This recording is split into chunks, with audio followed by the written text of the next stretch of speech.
Byarema Namakula, Eddie Kenzo ne Fiona Nyamchoro byo tebiggwayo buli ddakiika wabaawo ate ekiggwawo. Omukyala afulufiga abasinga obungi gwe mumanyi nga fulufiga naye nga amannya g'amatuufu ye Jennifer Nakanguubi avuddeyo leero n'aba nga yeetondera omukyala Rema Namakula. Ate omuyimbi Mansour Semanda abasinga obungi gwe mumanyi nga King Saha ye munnange yakatiddwa ng'agiddwa ku stage gye yabadde apafoominga. Mugamba mutya mwena abali ku NCKTV weebale kubanga ogyekuumiddeko, weebale kutambula naffe. Gigenda gitambula gitya? Kale no tusuubira nti buli kimu kiri bulungi.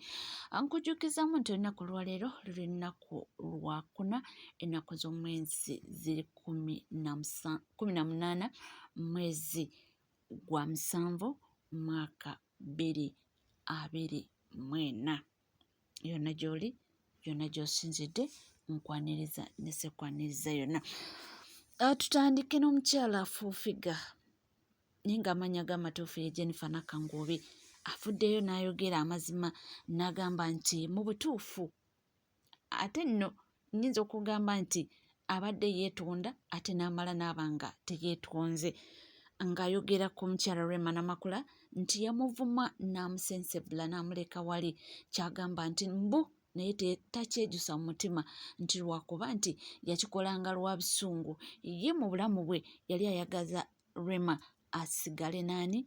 Asigale ne Eddie Kenzo, naye ate n'amala n'agamba nti kirungi nnyo nti Rema ya movinga on kubanga essaawa ya kakati musanyufu gy'ali. Yanoonyeza omutima emirembe. Rema waali musanyufu. Sejjusa nakyawa Rema kuba nali mwagala wa Kenzo. Navumanga Rema kubanga nali njagala Rema ewa Kenzo. Nanyiigira Rema kubanga yannuma. Rema yannuma nakati Rema nnuma naye ndaba nti Rema musanyufu. Sabunya yagadde Rema namwerabiza ennaku. Tewali mukazi ku lukalu lwansi atayagala laavu Rema gy'alimu na Ssebunya. Rema yaleka amaka agatemagana ng'agayinamu n'omwana ng'atalina n'omwana wa Kenzo mala gwalabire wa step wa ex-wife. Bali abaana aba ekitegeeza nti yalina obuyinza bunene nnyo, ate ye Rema nno baali bamugwane ku ssente era alina n'obusobozi obugamba nti ennyumba yaabwe babiri ensi yandimuwuliriza, ate Kenzo tamanyikana mu public era alajja mulya kwale Kenzo tasobola kugenda mawulire, ate era Kenzo yamugamba gikozese ky'oyawulira ky'oyagala kyonna paka lolikowa. Yamugamba woowulira mama Omar, woowulirira onsonyi okwogera ku Rema, naye yamugamba woowulirira nti okooye naye woowulira nti okyajagala era oli wa ddembe. Nakati Kenzo yagana okudda mu nnyumba eyo kubanga obulamu bwe mayindi yali ya Rema. Nakati Kenzo abeeramu eyo ennyumba yagana ogiddamu. Omanyi lwaki? Because waliwo ebintu ebyewuunyisa mukwano, waliwo ebintu nga byewuunyisa. Muwala gwe ku myaka gyo woofunira lo n'okwata bebe yo n'ogenda mu kayumba ako n'ennyumba ebakanya kayumba naye bwe busobozi bwa Ssuuna bwabonaabonedde ne bwayogeza ennaku gy'ayogeza ogiraba kyababa baloga ebiguuna mu mbugo. Ebyo byonna byadda byogera ng'agezaako kubanga awabula mukyala Sona Ben Mary Namboya ku ebyo byonna ebigenda mu maaso ku ssaawa ya kakati okusika omuguwa okulwanira ebintu nga amulaga nti omukyala Rema Namakula yasalawo ebintu ng'ebyo n'abyesonyiwa. Namugamba naye yamuwalabula, yamuvuma nti naye amuwadde ensonga ze lwaki yamuvumanga, yali amwagaza asigale wa Eddie Kenzo, ate oli n'asalawo n'abanga agende wa Hamza, naye ate nakyo nakimusiimira nti Hamza amuwadde obulamu obweyagaza. Ate ye Rema Namakula munnange nga womanyi ebiseera biri Rema we yali yakafumbiro wa Hamza, ebibuuzo byonna byagendanga wa Eddie Kenzo nga buli ka interview konna bakabuuza Eddie Kenzo, naye kati ate buli kimu kikyukidde wa Rema kino bamubuuza lwaki teyagenda mu kukyala. Rema agambye nti ye teyabitegeerako nti essaawa ya kakati yakabiwulira nti munnange baawa omuntu gw'ayina nti omuntu alina ofiisi waggulu eyo bw'atyo ebigambo yayogedde nti naye talaba nsonga lwaki aba tayagaliza taata bebi we ebirungi n'essanyu, era yagambye nti omukyala ono tamwinaako buzibu Nyamutoolo, era kyeva olaba nti mbwe yeebalama nnyo kamera ze kubanga bamubuuza ebikwata ku Nyamutoolo kubanga talina nnyo kinene kyammanyiko byammanyiko awulira biwulire obweki teyandyetaaze kubanga amwogerako. Nga tuvuddeko eyo tulaba nti omuyimbi amanyiddwa nga Mansour Semanda ago ge mannya gamatuufu naye nga amanya gakola ssente ku stage ye mukulu ye mukulu King Saha ono akwatiddwa oba yakwatiddwa bwe yabadde ku stage nga performinga era tetumanyi kiki ekyabaddewo naye kigambibwa mbu yabadde talina pamiti era bwe bamaze omukwata of course show yabadde erina okuba nga esazibwamu oba okuyimirira naye twategeddeko nti bamututte mu unknown place.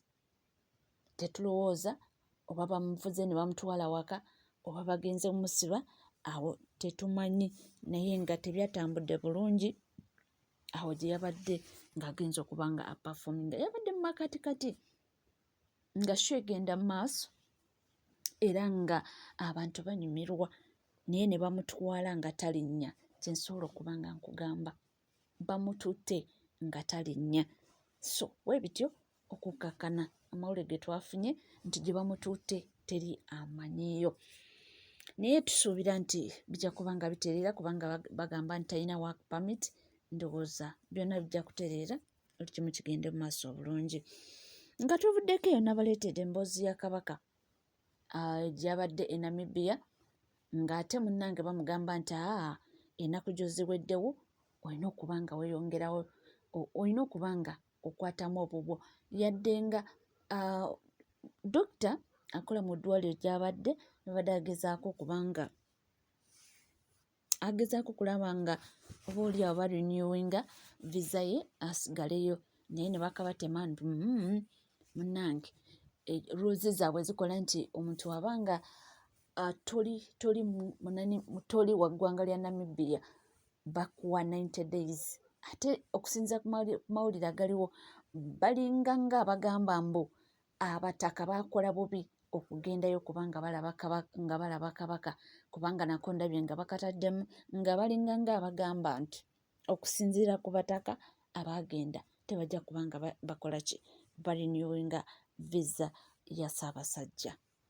Tukitegedde nti ssenkulu w'eddwaliro Omutanda gy'abadde afunira obujjanjabi yawandiikidde minisitule y'ensonga z'omunda mu ggwanga lya Namibia nga basaba bakkirize Kabaka agire ng'akyasigala mu ggwanga lino kubanga ennaku 9 ezaamuweebwa zigenda kuggwako. Abakulu e Namibia baaganye nga basinzira ku tteeka eritaganya mugenyi kusukka nnaku 9 ng'ali mu ggwanga lyabwe. Ku nsonga eno twogeddeko ne minisita omubeezi w'ensonga z'ebweru Okello Oryem wano mu ggwanga n'abaako by'atangaza.